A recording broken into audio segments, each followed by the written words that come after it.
এতাল্লা মুসলমান ভাই বন্ধু হল মুরব্বী হল আর নবীর সম্মান নিজ দায়িত্বে বৃদ্ধি করিয়ে দেখনে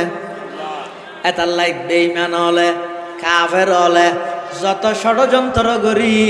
আর নবীর শানত আঘাত করতে চাইব যোগ নিজে মরিয়ে সেট হইব নিজে ধ্বংস হইব দে আর নবীর শানত এক চুল পরিমাণ কমাইতে পারিব না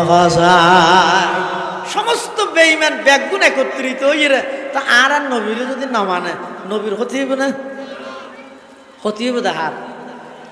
যে না মানের ইটার ক্ষতি হইব দে আরে নবীর কি ক্ষতি হইব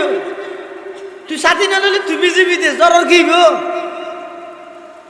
তুই সাথী না হলে তুই বিজি তো তো ঠান্ডি আসব নিমোনিয়া আসব তোর ক্ষতি হইব দে জ্বর কি হইব তুই যদি নবীরে নমানত দয় নবীর হন ক্ষতি নাই তুই যার নাম যাবি দে হারা যাবি দে